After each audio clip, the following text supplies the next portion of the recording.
안녕하세요. 사연 읽어주는 남예입니다. 오늘도 와주셔서 감사드리며 오늘의 사연 시작하겠습니다. 안녕하세요. 저는 40대 중반의 남자입니다.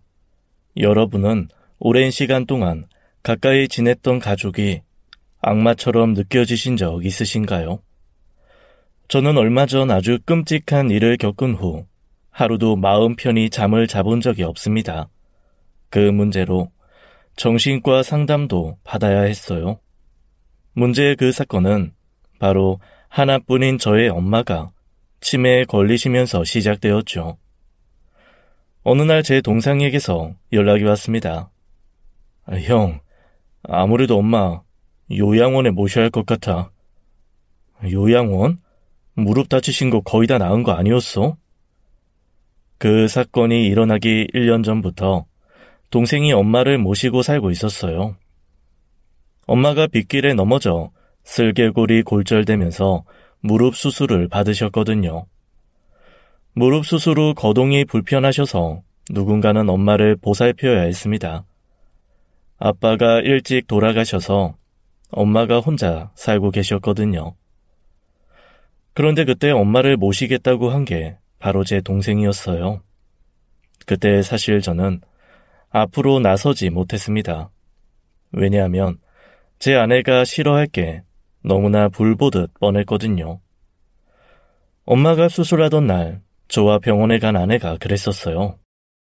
노인네, 그러게 왜 비 오는 날 집을 나가서는 사람 귀찮게 병원까지 오게 만들어? 당신 행여나 당신 엄마 병간호한다고 우리 집에 끌어들일 생각 눈꼽만큼도 하지 마. 알았어? 저는 아내의 도끼 서린 말에 그저 한숨만 내쉬었어요. 그러자 아내가 단도리를 하더군요. 내 말 알아들었냐고. 만약 당신이 어머님 모셔오면 나 이번엔 정말 가만 안 있어. 저는 목에 메어져 있던 넥타이를 잡아 풀며 괜한 화풀이를 했네요.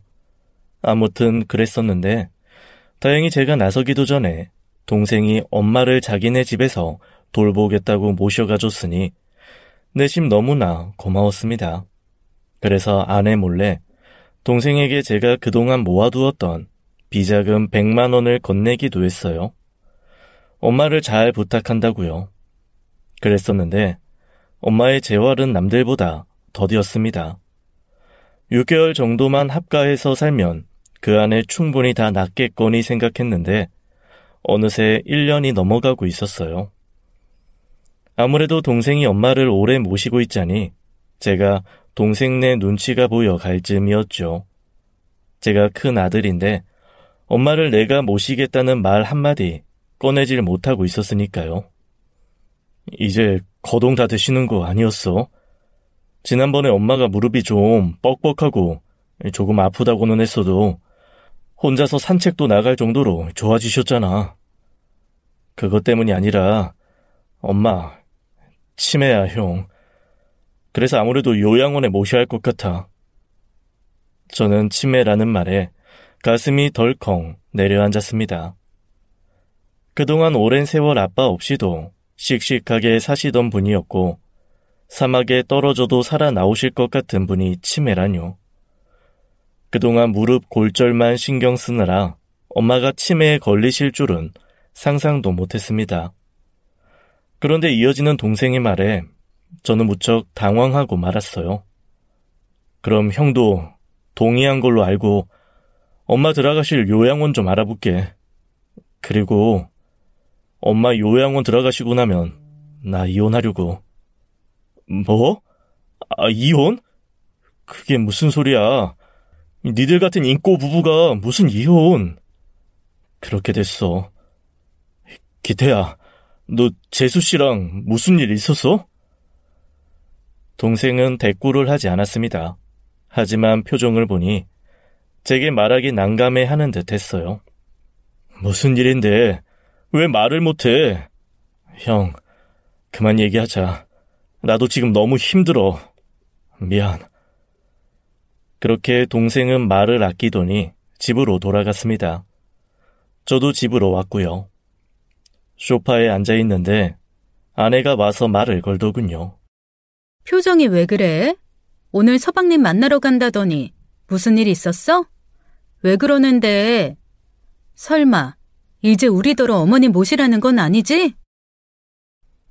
당신은 참, 당신한테 모시라고 안 하니까 그런 말 좀 그만해. 그럼 대체 왜 그러는데? 서방님 만나고 와서 표정이 왜 죽상인데? 설마 돈 빌려달래? 아, 그런 거 아니거든. 기태가 언제 우리한테 손 벌리는 거 본 적 있냐? 도대체 넌 우리 가족을 어떻게 생각하길래 그런 말을 하냐? 참, 당신도 많이 변했네. 옛날에 순수하고 순하던 김지영 어디 갔냐? 뭐래? 아니면 혹시 동선에 이혼한대?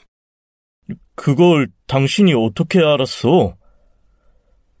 저는 아내의 말에 깜짝 놀라 아내를 바라봤습니다. 왜냐하면 저는 동생 내가 이혼할 거라는 상상을 해본 적도 없었거든요. 그런데 아내는 아무런 모도 없는데 동생 내 이혼 이야기를 꺼낸 게 신기했죠. 저는 그 순간 아내가 미래를 보는 초능력이라도 있는 줄 알았어요. 아내는 표정이 어두워지더니 혼잣말을 중얼거렸습니다. 그래도 설마 이혼은 안 할 줄 알았는데. 당신은 대체 어떻게 알았냐니까. 재수 씨가 알려줬어? 어떻게 알긴, 척하면 척이지. 그럼 엄마 요양원에 보내기로 한 것도 알아? 뭐? 그게 무슨 소리야? 요양원이라니. 뭐야, 다 아는 거 아니었어? 엄마 요양원 보내고 나면 기태네 이혼할 거래. 엄마 치매래. 치매? 아내는 치매라는 말에 무척 놀라더군요. 저는 기태네가 이혼한다는 말이 더 놀라웠는데 아내는 엄마가 치매라는 말에 더 놀라는 눈치였어요. 아내는 엄마의 치매 소식을 들은 이후로 한동안 얼빠진 사람처럼 굴었습니다. 어느 날은 설거지를 한다더니 물만 틀어놓고 아무것도 안 하고 서 있는가 하면 또 어느 날은 좋아하는 드라마도 마다하고 식탁에 앉아서 생각에 잠겨 있는 것 같아서요. 아무리 미웠던 시어머니라도 미운 정이 들어서 그런 건지 아내는 한동안 정신을 차리지 못하는 듯 했죠. 그 사이 저는 엄마를 만나러 동생네 집에 가게 되었습니다. 재수 씨는? 친정에 엄마 치매라는 거 확인하자마자 짐 싸서 나갔어. 뭐? 참, 재수 씨도 매정하네. 그렇게 말하지 마. 그래도 이 사람이 엄마 1년 동안 뒤치다꺼리 다 했는데. 그럼 엄마는 누가 봐? 요양보호사. 근데 보호사님도 이번 달까지만 일하신다네. 갑자기 이사를 간다고 하는데 그럴 거면 왜 일을 하겠다고 한 건지. 뭐 아무튼 그래. 들어가 봐. 엄마 봐야지. 현관 문을 열고 들어서자 요양보호사가 나와 인사를 했어요. 엄마는 TV를 보고 계셨습니다. 엄마는 저를 힐끔 보더니 시선은 TV에 고정한 채 제게 말을 거셨어요. 응, 성태 왔냐? 요새 집에도 잘 안 오고 뭐하고 싸돌아다니는 거야. 어제도 안 들어오고 그제도 안 들어오고 밖에서 뭔 짓을 하고 다니는 건지. 너 엄마가 말했지? 남자는 아랫돌이 함부로 놀리면 큰일 난다고. 엄마, 갑자기 무슨 소리야. 보호사님도 있는데. 엄마, 나 결혼한 거 기억 안 나요? 응? 결혼? 그건 또 무슨 귀신 씨나라 까먹는 소리야. 왔으면 밥이나 먹어. 엄마는 일어나 부엌으로 들어가시더군요. 저는 동생을 바라보며 안타까움이 가득한 눈빛을 보냈습니다. 동생도 저와 다르지 않은 표정을 지어 보였죠. 부엌에 갔던 엄마는 곧 다시 소파로 돌아와 앉더니 TV를 보더군요.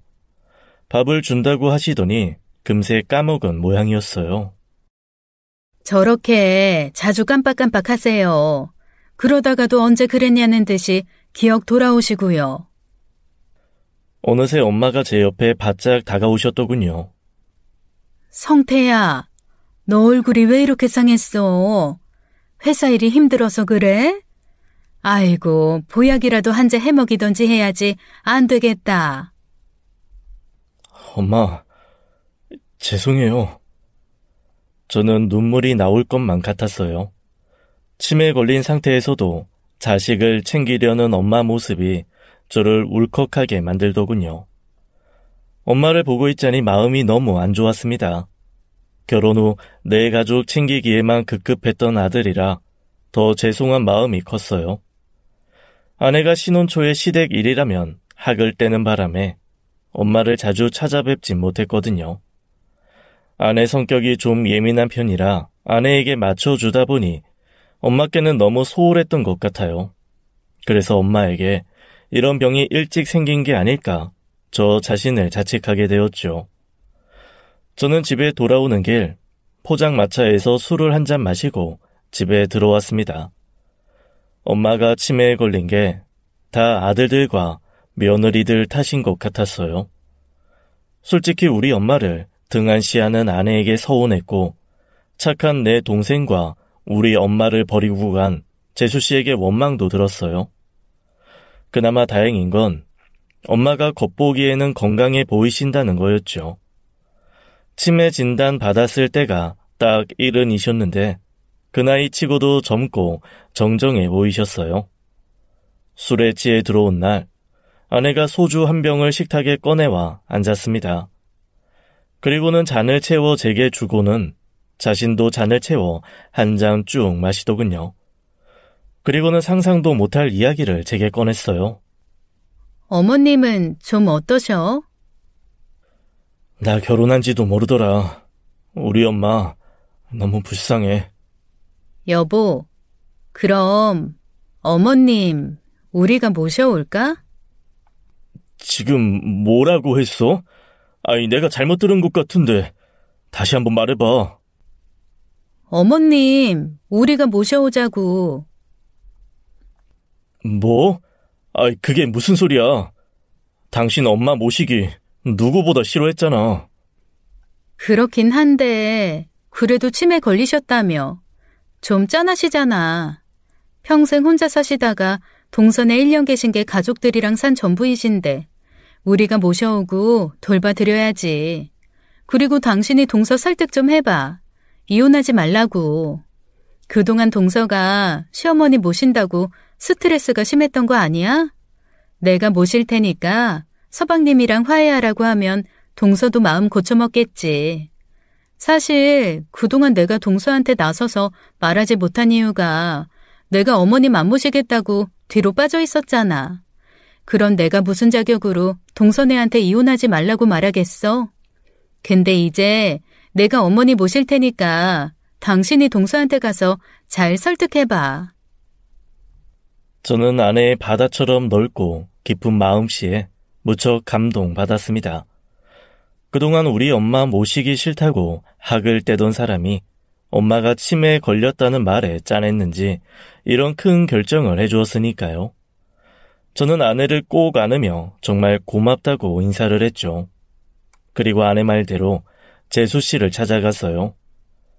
기태에게 만나서 얘기 좀 하자고 했더니 바쁘다는 핑계로 계속 거절하길래 어쩔 수 없이 재수 씨하고만 만나게 되었죠. 그리고 엄마는 우리가 모실 테니 이혼하지 말라고 설득을 했습니다. 그런데 돌아온 대답은 너무나 이상했어요. 저 이혼할 거예요.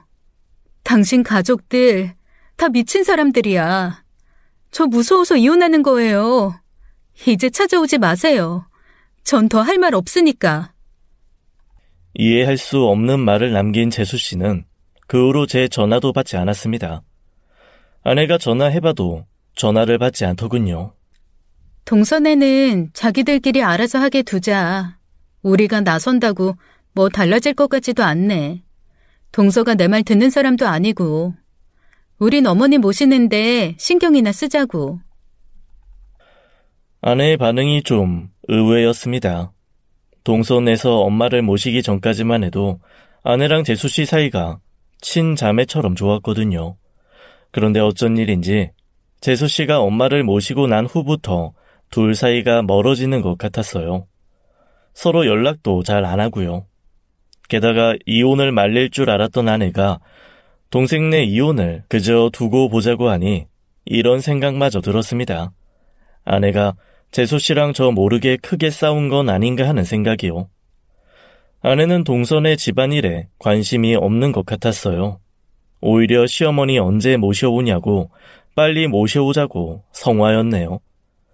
결국 동생과 재수 씨는 협의 이혼을 하게 되었어요. 그 사이 저는 엄마를 저희 집으로 모셔왔습니다. 당신 정말 괜찮겠어? 그냥 엄마도 아니고 치매 걸린 엄마인데, 게다가 당신 신혼 초에 우리 엄마 때문에 힘들었었잖아. 당신은 언제적 얘기를 하는 거야? 걱정 마. 그동안 못한 효도 이제라도 해드리고 싶은 거니까. 나야 고맙긴 한데 그래도 당신 언제든지 힘들면 얘기해. 요양원에 보내드리면 되니까. 이미 요양원도 다 알아봤었고. 알겠어. 저는 그런 아내에게 너무 고마웠습니다. 이 세상 어떤 며느리가 치매 걸린 시어머니를 모시겠다고 나서겠어요. 재산 많은 노인이라면 몰라도 저희 엄마는 가진 거라고는 전셋집 뺀 돈 통장에 넣어둔 게 다였습니다. 그마저도 생활비로 이래저래 쓰여서 얼마 되지 않는 돈이라고 알고 있었어요. 게다가 신혼 초에 고부 관계가 안 좋아서 아내가 절대로 엄마를 모실 거라고는 생각도 못했어요. 저 혼자 너무 과거에 연연해서 그동안 아내를 너무 꽉 막힌 사람으로 생각했었나 싶더라고요.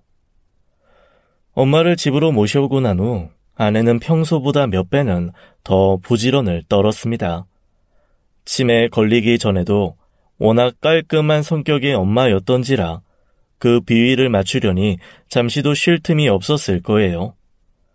그런 엄마 비위를 모두 맞춰주고 몸에 좋은 보양식을 해서 엄마에게 차려주는 아내를 보고 있자니 내가 정말 결혼을 잘했구나라는 생각이 들었네요. 엄마를 집에 모셔온 첫날 밤 아내가 그러더군요. 어머님이 기억도 잘 못하고 저러고 계신 거 보면 너무 안쓰러워. 돌아가신 우리 엄마 생각도 나고. 장모님? 우리 엄마. 나중엔 밥도 제대로 못 드시고 돌아가셨잖아. 저는 아내의 말에 목에 가시가 걸린 듯한 기분이었습니다. 왜냐하면 장모님이 암투병을 하다가 돌아가셨거든요. 나중엔 복수가 차서 밥 먹는 것도 불편해지신 장모님이었어요. 아내가 장모님 드린다고 소고기 죽을 만들어서 병원에 가져가려던 날 저희 엄마 실수로 소고기 죽을 쏟는 바람에 마지막 식사도 제대로 못하시고 돌아가시게 되었죠. 그날 장모님 건강이 악화되어 치료실로 옮겨지셨거든요. 그리고 그곳에서 임종을 맞이하셨습니다. 그때 아내는 저희 엄마를 많이 원망했어요. 엄마는 실수로 그랬다고 미안하다고 하셨지만 아내는 그런 엄마의 실수를 곱게 보지 않았었죠. 그때도 장모님 병고 안에 지극정성이었는데 지금은 그 대상이 저희 엄마로 바뀐 것 같았어요. 치매에 걸린 우리 엄마를 보면 짠하다는 아내가 천사처럼 보였습니다.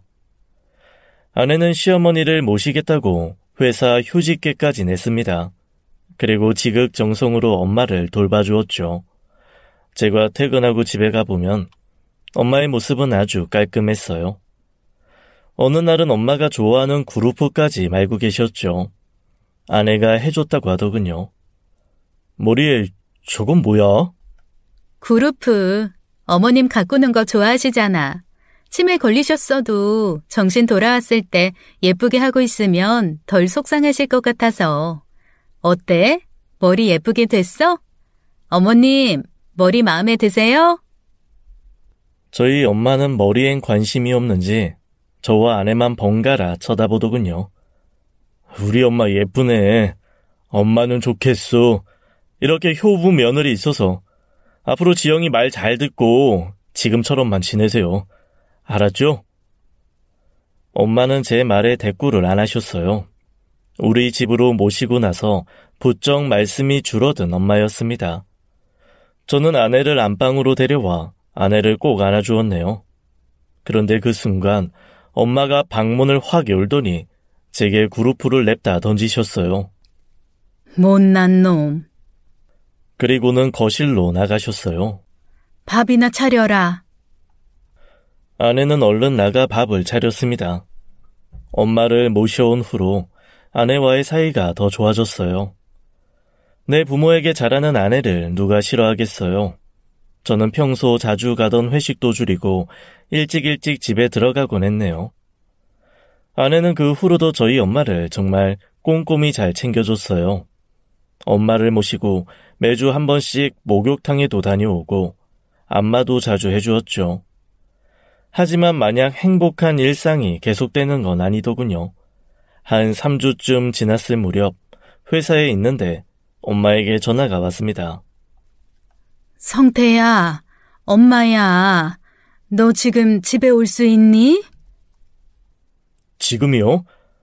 저 지금 회사잖아요. 왜요? 무슨 일 있어요? 사실은 지영이가 나한테 이상한 걸 자꾸 먹으라고 한다. 이상한 하얀 가루인데 내가 안 먹는다는데도 억지로 먹이려고 해. 네가 와서 얘 좀 말려봐라, 응? 저는 엄마를 일단 진정시켜드리고 아내에게 전화를 걸었습니다.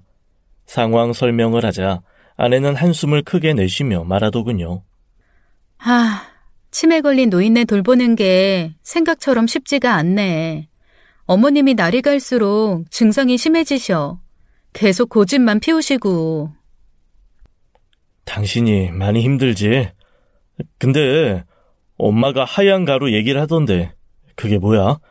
당신이 억지로 엄마한테 먹이려고 한다던데? 어머님이 그런 말씀까지 하셔? 참, 이럴 때 보면 은근 정신 말짱하신 것 같단 말이야. 딴소리 하지 말고 하얀 가루가 뭐냐고. 당신 반응 왜 이래? 왜? 내가 뭐 못 먹을 거라도 드릴까봐? 당신 진짜 웃긴다. 아니 그러니까 그게 뭐냐고 하얀 가루.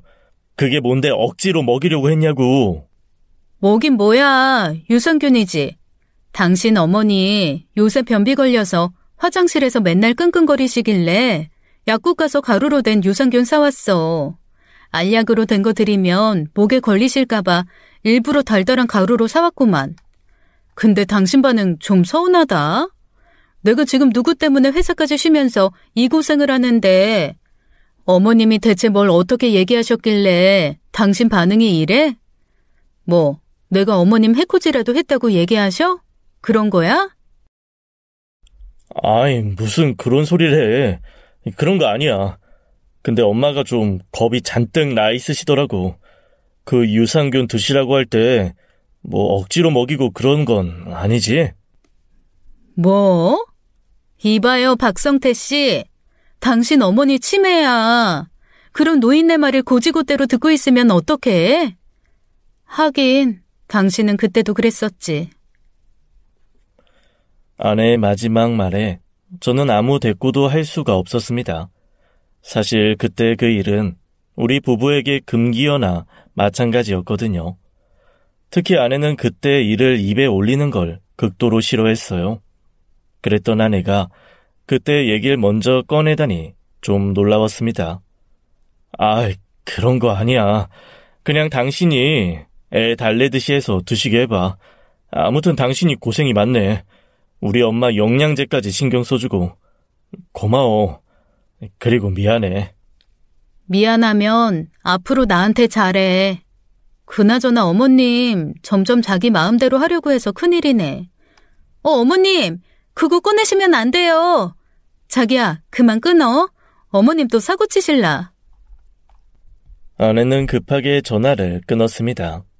왠지 그날 아내 기분을 상하게 한 것 같아 사과할 겸 치킨을 사들고 일찍 퇴근했습니다. 그런데 아내가 화장실 문 앞에서 안절부절 서 있더군요. 거기 왜 그러고 있어? 어머님이 배탈이 나셨나 봐. 성태 왔냐? 아이고 배야 나 죽네. 성태야 저것이 나 죽으라고 화장실에 가두고 나오지도 못하게 한다. 저는 아내를 바라보았습니다. 그러자 아내가 어이없다는 표정을 짓더군요. 내 말 맞지? 어머님 점점 이상해지시는 거. 말이 돼? 화장실 문을 밖에서 잠글 수도 없는데 가두긴 누가 가둬? 엄마, 볼일 다 보셨으면 그만 나오세요. 잠시 후 엄마가 나왔어요. 엄마는 속이 불편한지 계속 배를 쓸었습니다. 배에 탈이 난 건지 꾸르륵 꾸르륵 소리가 제 귀에까지 들리더군요. 아내는 엄마께 드릴 죽을 끓인다고 부엌으로 들어갔어요. 그 틈에 엄마가 저를 조용히 작은 방으로 끌고 가시더군요.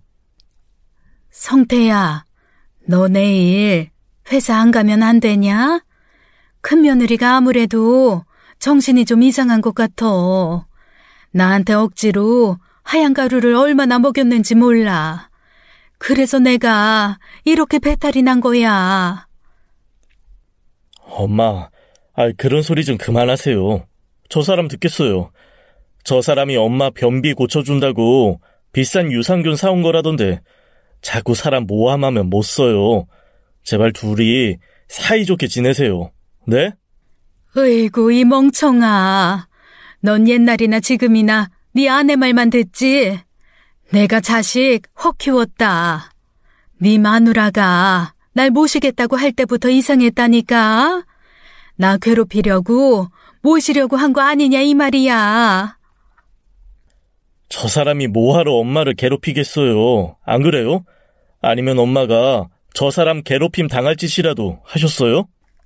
말 같지도 않은 소리. 됐어. 내 말 안 믿어줄 거면 너도 필요 없다. 저리 가. 귀찮아.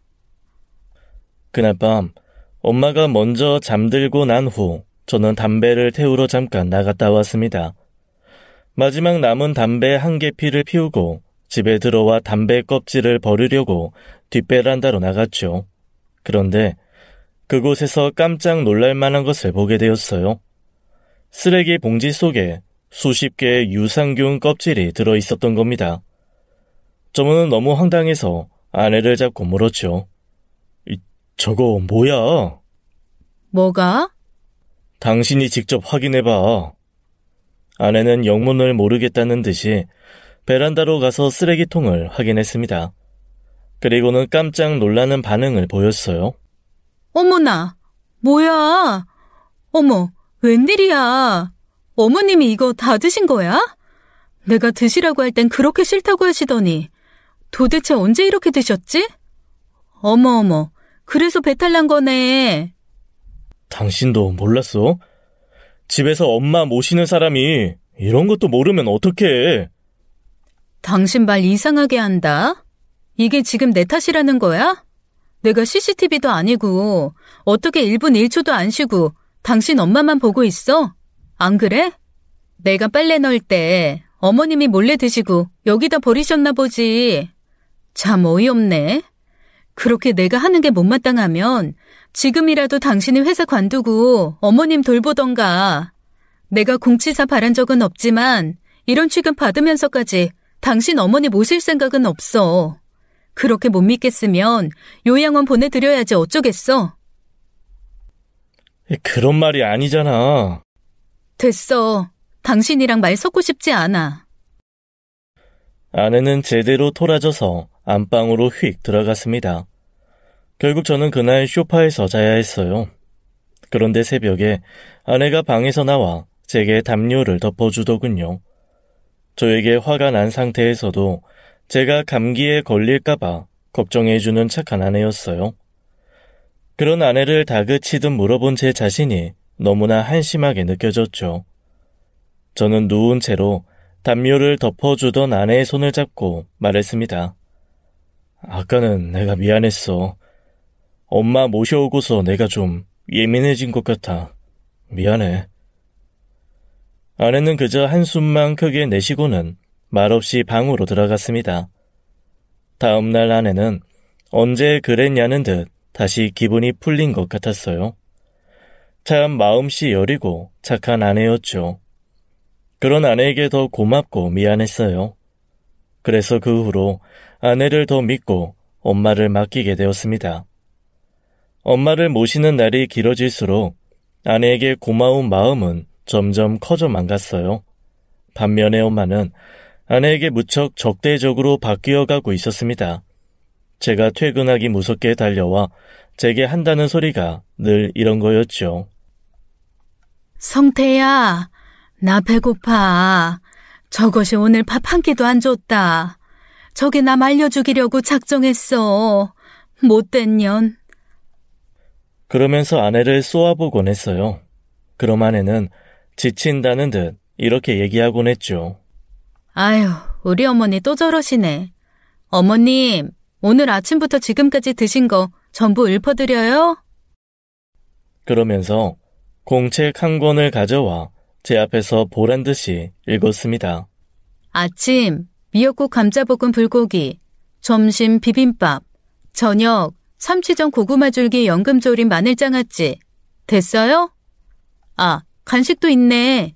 요플레 하나, 군고구마 2개, 붕어 아이스크림. 적어놓은 거 보니까 많이도 드셨네. 당신도 들었지? 앞으로 당신 어머니 뭐 드셨는지 궁금하면 이 공책 봐. 하도 어머니가 굶긴다고 하셔서 내가 오늘부터 공책에 적기로 했으니까. 아이, 뭘 이렇게까지. 우리 어머니 오늘 나보다 좋은 거 더 많이 드셨네. 아주 엄마 며느리가 우리 집 복덩이야. 어느 집 며느리가 이렇게 밥상을 차려주겠어. 안 그래요? 엄마는 진짜 복 받은 줄 아셔요. 실제로 집안에 생선 구운 냄새가 징동하는 걸 보면 아내가 적은 대로 드신 게 분명했어요. 그런데 엄마는 저를 무섭게 노려보시고는 방 안으로 들어가 버리셨죠. 날로 심해지는 치매 증상 때문인지 엄마는 나날이 날카로워지기 시작했습니다. 특히 아내에게요. 저는 이 모든 걸 감당하고 있을 아내에게 미안한 마음뿐이었죠. 그럴수록 저는 아내에게 더 잘해주고 싶은 마음이었어요.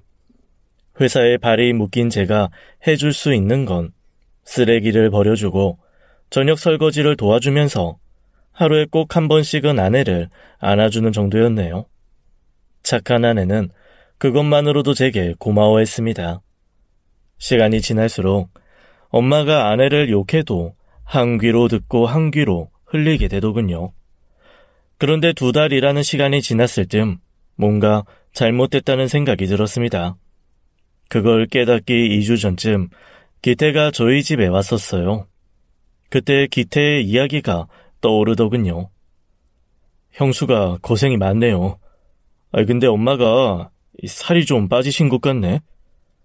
그 말에 오히려 제가 발끈해서 아내가 쓴 공책을 가져와 동생에게 보여주었습니다. 그리고 엄마는 호강하며 잘 살고 있으니 걱정 말라고 했었어요. 고생하고 있는 아내의 공을 알아줬으면 하는 마음이었죠. 그 후 제가 출장을 다녀오게 되었어요. 2주 정도 출장 후에 집에 왔다가 엄마를 보았는데 정말 깜짝 놀랐습니다. 왜냐하면 엄마가 2주 만에 눈에 띄게 앙상하게 말라 있었거든요. 몸이 말라서 그런지 꼿꼿했던 등까지 굽어 보이셨어요. 2주 만에 10년은 더 늙으신 것 같았습니다. 성태야, 나 너 없는 동안 진짜로 한 끼도 못 먹었다. 나 너무 어지럽고 힘이 없어. 저것이 너 없는 동안 나 굶기고 매일 때렸어. 이것 좀 봐라 여기. 성태야, 나 죽기 싫다. 엄마가 옷을 걷은 자리에 시퍼런 멍자국이 있었습니다. 그걸 본 순간 전 이성을 잃고 말았어요. 뭔가 잘못돼도 한참 잘못된 것 같았죠. 저는 아내를 무섭게 노려보았습니다. 그리고 그 즉시 엄마를 데리고 집에서 나왔어요. 엄마를 부축하려 팔을 잡았는데 얼마나 말랐는지 세게 잡으면 부러질 듯 가늘어져 있더군요. 엄마를 데리고 나가는데 아내가 저를 붙잡았습니다. 어디 가는 거야? 저는 제 팔을 잡은 아내의 손을 세게 뿌리쳤어요. 이거 나! 여보, 나랑 얘기 좀 해. 당신 엄마한테 또 속으려고? 제발 내 말 좀 들어보라고. 병원부터 다녀와서 얘기하자. 저는 그 길로 엄마를 병원으로 모셨습니다. 그리고 내려진 진단에 또 한 번 기겁했어요. 영양실조, 그리고 타박상. 그게 엄마의 병명이었죠. 아내가 저 없는 사이 왜 이런 짓을 저질렀는지 깊게 생각하지 않아도 알 수 있었어요. 신혼 초 3년 동안 아내가 하던 주장이 불현듯 떠올랐습니다.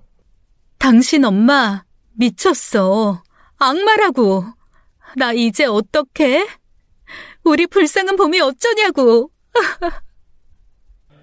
신혼 초 3년간의 합가로 아내와 엄마는 견원지간이 되었습니다. 그리고 애초에 아내가 엄마를 모신다고 했을 때부터 이상하다고 생각했어요. 아내는 절대로 자기 시어머니를 모실 사람이 아니었는데 말입니다. 그때 굳고 말렸어야 했어요. 그러면 지금 이 순간 제가 아내에게 실망하지도 않았을 테고 엄마가 이 꼴을 당하지도 않았을 테니까요. 병원에서 엄마께 적절한 조치를 한 뒤 제게 몇 가지 질문을 던졌습니다. 모두 타박상에 대한 거였어요. 병원에서는 학대를 의심하는 듯 했죠. 저는 솔직히 말했습니다. 2주 동안 출장을 다녀왔고 그 사이에 엄마가 이렇게 되었었다고요. 병원 측에서는 엄마가 누군가에게 폭행을 당한 것 같다며 경찰에 신고하라고 하더군요. 저는 일단 확인부터 해본 후 직접 신고하겠다고 했습니다. 엄마를 간호병동에 입원시킨 후 저는 짐 몇 가지를 챙기려고 집으로 들어왔습니다. 제가 들어오자마자 아내가 그러더군요. 내가 굶긴 거 아니야. 어머님이 안 드신 거지. 그게 말이 돼? 우리 엄마 맨날 나만 보면 배고프다고 하시는 분인데 그런 분이 저렇게 마르도록 안 먹었다고? 그동안 당신은 뭐 했는데? 나도 할 만큼 했어. 그런데 작정하고 굶어 죽겠다는 사람을 나더러 어쩌라고. 그럼 이건 어떻게 설명할 거야? 엄마 몸에 여기저기 멍들고 상처난 거 병원에서 뭐라는 줄 알아? 이거 노인 학대 당한 거라고 경찰에 신고하란다. 진짜 믿기지 않겠지만 그거 내가 그런 거 아니야. 어머니가 혼자 자기 몸 때리고 난리 피운 거라고. 너 설마 일부러 우리 엄마 모시자고 했니? 엄마 데려다가 괴롭히고 굶겨서 옛날 그 일 복수하려고. 그 말에 아내가 순간 멈칫하더니 아무 말도 안 하고 가만히 서 있더군요. 저는 그런 아내를 더 다그쳤습니다. 말해보라고. 봄이 일 때문에 지금 복수라도 하는 거야? 아내는 저를 노려보며 주먹을 꽉 쥔 채 부들부들 떨었습니다. 그 모습을 보니 역시나 싶더군요. 내가 몇 번을 말해. 그건 사고였다고. 엄마가 당신 시집살이 시킨 건 내가 인정을 해. 당신도 알잖아. 우리 엄마 아버지 일찍 여의고 자식 둘 키우면서 자식들한테 집착이 대단하신 거. 그래서 며느리인 당신이 고생 좀 했다는 거 다 알아. 근데 그거랑 당신 몸 그렇게 된 거랑은 별개잖아. 안 그래? 닥쳐! 우리 봄이가 왜 죽었는데? 그리고 내 몸이 왜 이렇게 됐는데? 이거 전부 당신 엄마가 한 짓이야. 내가 그때도 누누이 말했잖아. 당신 엄마가 작정하고 날 차도에 밀어서 사고 난 거였다고. 사실 저는 결혼 직후 3년을 엄마와 합가해서 살았습니다. 그 사이 아내와 엄마가 자주 싸웠어요. 엄마는 아내에게 잘해주었는데 아내는 제게 엄마의 흉을 보곤 했었습니다. 어느 날은 엄마가 무섭다고 하기도 하고 빨리 분가하고 싶다고 말하곤 했어요. 처음엔 아내가 결혼 후 맹목적으로 우리 엄마가 시어머니라는 사실만으로 그냥 싫어하는 거라고 생각했습니다. 그래서 아내보다는 엄마 편을 더 많이 들어주곤 했어요. 그런데 시간이 지나보니 알겠더군요. 엄마가 며느리 일거수일투족을 간섭하는 사람이라는 걸요. 쓰레기통 놔두는 자리까지 정해주는 엄마였으니 다른 간섭은 말 안 해도 뻔했죠. 집안일로 아내를 구박하거나 음식 타박은 기본이었고 아내의 외모까지 트집 잡더군요. 아내가 쌍꺼풀이 진짜 예쁜 자연 미인인데 쌍꺼풀이 징그럽다며 생기지도 않은 아이에게 절대로 엄마 쌍꺼풀 닮으면 안 된다고 수백 번 말할 정도였어요. 물론 제가 고부 관계를 나아지게 하려고 노력하긴 했어요. 다만 그게 별 효과가 없었을 뿐이었죠. 저는 스트레스 받는 아내를 위해 하루라도 빨리 분가해야겠다고 생각했습니다. 그러던 중 아내가 임신을 했고 아기 낳기 전에는 꼭 분가해야겠다고 마음먹고 있었어요. 그런데 계획이라는 건 왜 꼭 세우고 나면 어그러지는 걸까요? 그 즈음에 제가 다니던 회사는 하루아침에 문을 닫게 되었어요. 결국 엄마 집에 얹혀 사는 기간이 더 길어지게 되었죠. 그런데 아내가 임신한 지 6개월이 되었을 무렵에 사고가 터지고 말았습니다. 그건 바로 아내가 인도를 걷다가 미끄러워져 차도 쪽으로 떨어진 거였어요. 그때가 눈이 많이 내린 겨울날이었습니다. 경사진 인도 탓에 아내는 도로로 쭉 미끄러져 버린 거였죠. 그 바람에 아내는 차에 치였고 아이는 세상을 떠나고 말았습니다.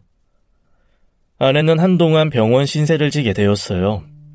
아내는 자궁이 파열되어 불임이 되고 말았죠. 아내는 그 일로 충격을 받은 건지 병원에 병문안으로 온 엄마를 보자마자 이렇게 말했어요. 살인마, 어머니가 죽인 거예요. 우리 봄이 어머니가 죽인 거라고요. 너 마취 덜 깼니? 왜 다짜고짜 헛소리야? 지가 눈길에 미끄러져서 사고 내놓고 별 생사람 잡는 소리를 다 듣겠네.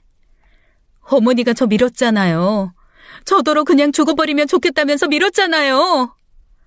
아니 얘가 도대체 무슨 소리라는 거야? 너 정말 머리가 어떻게 된 거 아니니?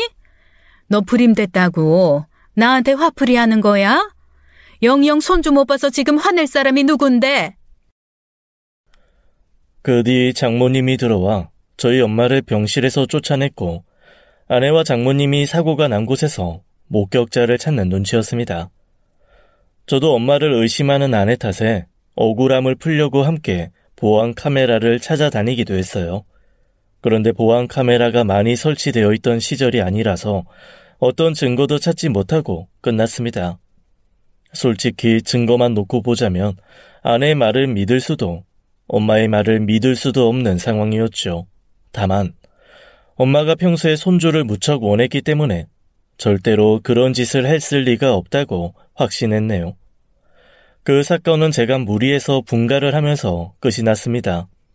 아내는 그 일 이후 시댁과의 왕래를 끊었었죠. 그나마 동생이 결혼하면서 재수 씨와는 연락하고 지냈지만요. 그랬던 아내가 10수년이 지난 지금까지 그 일에 앙심을 품고 있는 것 같았어요. 제가 알던 아내가 아닌 것만 같았죠. 당신 엄마 완전 미쳤어. 알아? 그걸 당신이랑 서방님만 모른다고. 그래 맞아. 나 일부러 어머니 모시자고 했어. 그동안 내가 당한 거 그대로 돌려주고 싶었다고. 근데 나는 그게 잘 안 되더라. 당신 엄마처럼 태생이 악마가 아니라서. 마음에 걸려서 못된 짓도 맘 편히 못했다고. 역시 내 생각이 맞네. 그럼 우리 엄마한테 유산균 수십 봉 먹인 것도 당신 짓이겠네. 나 없는 동안 우리 엄마 흠씬 두들겨 패니까 기분 좋았니? 우리 엄마 굶겨서 죽어가는 거 보니까 재밌었어? 당신 진짜 소름 끼친다. 사람이 어떻게 그럴 수가 있어? 내가 안 그랬어. 솔직히 막말로 증거 있어? 내가 때리고 굶겼다는 증거 있냐고. 당신 엄마가 나 차도로 민 적 없다는 말은 끝까지 믿어주더니 왜 내 말은 안 믿어주는데? 그거 알아? 지금 똑같은 상황에 사람만 바뀐 거. 그만하자. 당신이란 여자 알면 알수록 정 떨어진다. 당신 이거 고부관계 불화를 떠나서 폭행죄야 학대죄야. 알아? 당신 그러다 천벌 받아. 천벌? 천벌은 당신 엄마가 받아야지. 말로 그래봤자 난 아무 죄도 없어. 억울하면 증거 잡아서 고소하면 되겠네. 이죽거리는 아내와 더 이상 말을 섞고 싶지 않았습니다. 저는 그 길로 챙긴 짐을 들고 나와 버렸어요. 병원에 들러서 엄마 식사를 챙기고 집에 왔더니 아내가 없더군요. 솔직히 화가 너무 많이 난 상태라 아내의 행방이 궁금하지도 않았어요. 3일 후 엄마가 퇴원을 하셨고 저는 급한 대로 엄마를 방문 요양원에 보냈습니다. 그리고 그 사이 집에 CCTV를 설치했어요. 당분간 집에 요양보호사를 불러 엄마를 돌보게 할 참이었거든요. 아내가 집을 나가자 엄마는 한결 편안해진 모습이었습니다. 다시 식사도 잘하기 시작하셨고 언제 그랬냐는 듯 살도 조금씩 붓기 시작하셨어요. 걔 얼굴 안 보니까 이제 살만하다. 앞으로 너랑 나랑 둘이서만 살자. 그래 줄 거지? 저는 엄마의 말에 알겠다고 고개를 끄덕였습니다. 회사에 출근해서는 가끔씩 CCTV를 확인하며 엄마가 잘 있는지 보았어요. 요양보호사님과 잘 지내는 것 같았습니다. 별다른 점도 없었고 식사도 잘 하셨어요. 2주 정도 지났을 때 아내에게 연락이 왔습니다. 오늘 짐을 가지러 들리겠다고요. 그리고 합의 이혼 서류를 챙겨오겠다는 말도 덧붙였죠. 그날 저녁 빨리 퇴근하려고 하는데 업무가 길어지면서 예상보다 늦게 퇴근하게 되었습니다. 아내가 이미 집에 와 있을까봐 걱정이 되더군요. 그래서 퇴근길에 CCTV를 확인해 보았죠. 그리고 핸드폰으로 화면을 확인하는 순간 저는 기겁하고 말았습니다. 화면 속에서 엄마의 옷을 모두 가위로 난도질 해놓은 그 사람은 악마와 다름없었어요. 더군다나 그 사람 입에서 나오는 충격적인 말에 저는 사지가 마비되는 기분이었습니다. 집에 무슨 정신으로 갔는지 모르겠더군요. 눈을 CCTV 화면만 고정한 채로 현관문 앞까지 도착했습니다. 화면 속 충격적인 장면에 눈물이 쏟아질 것만 같았어요. 현관문을 박차고 열고 들어가자 CCTV 화면 속 장면이 제 눈앞에 펼쳐져 있었어요. 엄마가 울면서 뛰쳐나왔는데 걸치고 있는 옷이 갈기갈기 찢어져 있었어요. 성태야, 나 좀 살려다오. 저 여자가 내 옷을 다 잘라놓고 날 또 때렸다. 엄마는 속옷이 드러날 정도로 누더기가 된 모습으로 서럽게 우시더군요. 거실에는 잘려진 엄마의 옷들이 여기저기 흩어져 있었어요. 아내는 혼이 쏙 빠진 사람처럼 멍하니 허공만 바라볼 뿐 어떤 표정도 짓고 있지 않았습니다. 그 표정을 보고 있자니 공포심마저 느껴졌어요. 성태야, 지금 당장 경찰에 신고해. 얼른! 저 미친 것이 오늘 아주 날 죽이려고 작정하고 온 모양이다. 이참에 아주 깜빵에 넣어야지. 안 그러면 내가 무서워서 못 살겠어. 엄마가 제 핸드폰으로 경찰에 신고하려던 그 순간 저는 엄마에게서 제 핸드폰을 빼앗았습니다. 지금 경찰서에 전화한다고요? 감옥에 들어가야 하는 건 엄마잖아요. 뭐? 아니, 그게 무슨 소리냐? 지금 너도 봤잖아. 큰애가 한 짓. 다 봤죠. 그리고 다 들었고요. 대체 왜 그랬어요? 지영이한테 대체 왜 그랬냐고요? 엄마, 보미한테 무슨 짓 하신 거예요? 네가 대체 뭘 봤다고 그래? 성태야, 나 네 엄마야. 치매 걸린 불쌍한 네 엄마. 엄마, 치매 걸린 건 맞아요? 어떻게 치매 걸린 사람이 이래? 대체 왜 그랬어요? 지영이한테, 아니, 저한테 왜 그랬냐고요? 저는 엄마에게 윽박을 질렀습니다. 태어나서 엄마에게 이렇게 화를 내고 소리쳐본 건 처음이었어요. 제가 집에 오며 본 CCTV 화면 속 장면은 한 번도 상상해보지 못한 일이었습니다. 엄마가 스스로 옥장에서 옷을 꺼내와 가위로 자르고 있었어요. 게다가 엄마가 아내에게 뱉은 말들은 충격 그 자체였습니다. 내가 말했지? 너랑 성태 언젠가는 찢어놓는다고. 진작에 이 옷들처럼 갈갈이 찢어놨어야 했는데. 그 옷 찢어놓고 또 저한테 덮어 씌우시게요? 유산균처럼요? 아니면 독하게 굶어가면서 스스로 본인 학대해놓고 제가 한 거라고 꾸민 것처럼요? 그래. 두고 봐라. 성태가 이거 보면 앞으로 너랑은 상종도 안 할 거다. 지 새끼 일어놓고 용케도 끈질기게 붙어있더니 꼴 좋네. 어머니, 이제 속이 시원하세요? 손주까지 죽여가면서 저 불임 만들고 당신 아들이랑 헤어진다니까 그렇게 좋으세요? 좋다 마다. 그러게 15년 전에 애초에 결혼 안 했으면 좋았잖아. 남자가 내 아들밖에 없니? 그러게 왜 고집 부려서 내 손으로 내 손주를 죽이게 만들어? 이제야 실토하시네요. 정말 어머님은 악마세요. 동서한테도 저한테 한 것처럼 똑같이 하셨죠? 제가 모를 줄 알아요? 그러니 착한 동서도 치를 떨고 도망갔죠. 도대체 아들들한테 왜 그러시는 거예요? 잘 살고 있는 아들들 건드려서 어머니가 얻는 게 뭔데요? 그건 네가 알아서 뭐하게. 아무튼 오늘부로 너랑 나도 끝이겠네.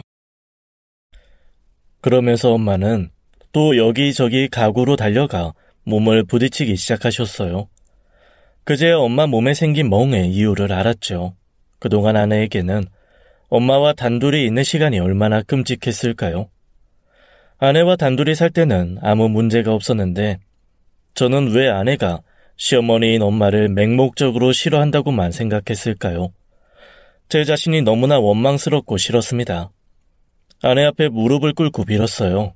그러자 엄마가 제 팔을 잡아 끌며 일으켜 세우려 했습니다. 너 지금 뭐 하는 거야? 이 애미 눈앞에서 별짓을 다 하고 있어. 저 만지지 마세요. 엄마라고 부르기도 끔찍하다고요. 여보 미안해. 내가 정말 잘못했어. 그동안 내가 당신 말 안 믿어준 거 전부 내 잘못이야. 당신 가슴에 피 멍들게 한 거 내가 다 잘못했어. 그리고 우리 봄이도 당신 몸도 내가 죽을 때까지 사죄할게. 차마 염치가 없어서 용서해달란 말은 못하겠다. 그냥 전부 당신이 원하는 대로 해줄게. 그러자 멍한 표정이었던 아내의 눈시울이 붉어지더니 그 자리에 주저앉아 꺽꺽거리며 울더군요. 12년 전 세상을 떠난 아기 생각도 나고 그동안 몹쓸 짓을 당한 아내 생각을 하니 저도 눈물이 나더군요. 성태야, 네가 전현한테 홀려서 정신이 나갔나 보다. 이거 다 제가 그런 거야. 저는 조용히 CCTV 카메라 위치를 손으로 가리켰습니다. 그러자 엄마가 그 자리에 주저앉더군요.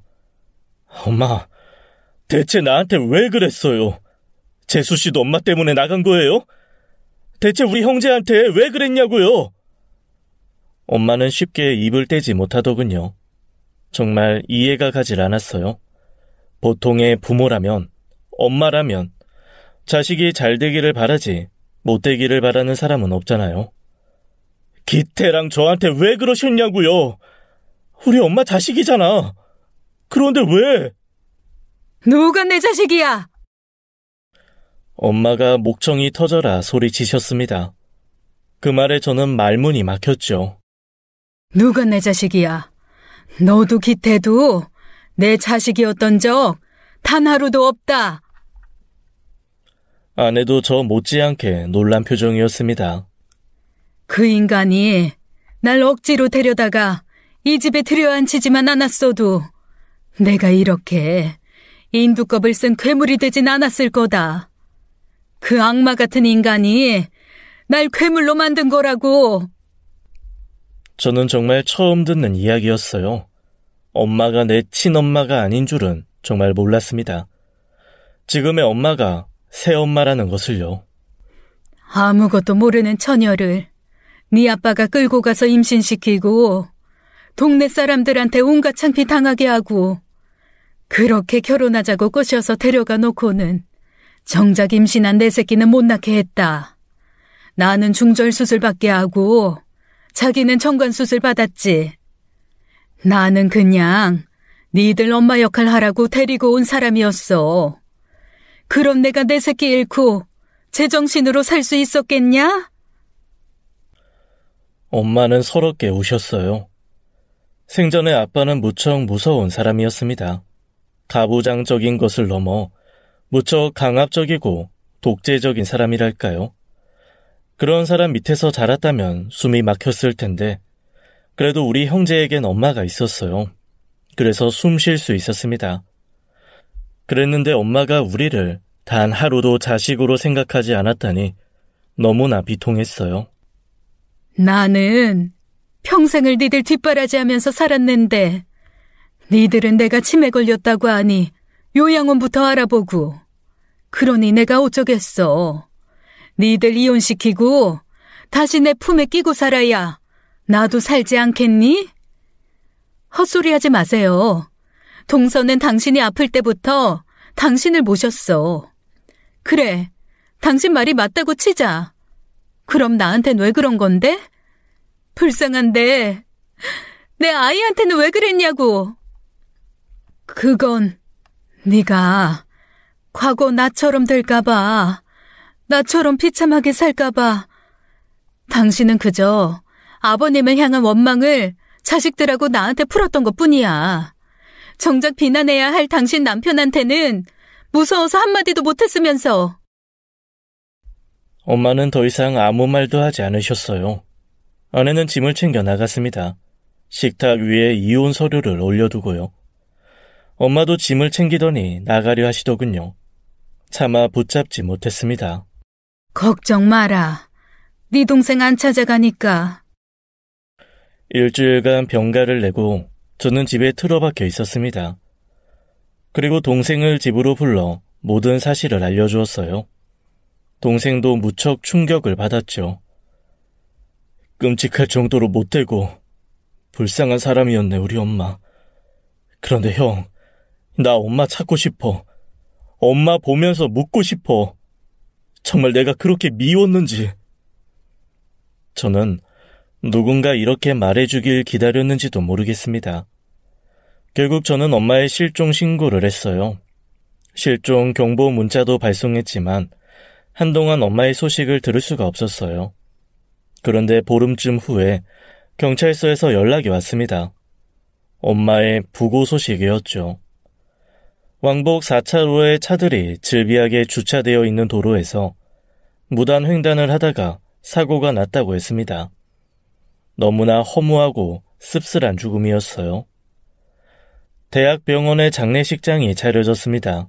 하지만 찾아오는 손님이 거의 없어 식장 안이 휑하더군요. 그나마 엄마의 외가 쪽 식구들이 몇 분 오셨는데 잠깐만 앉아 있다가 갈 뿐이었어요.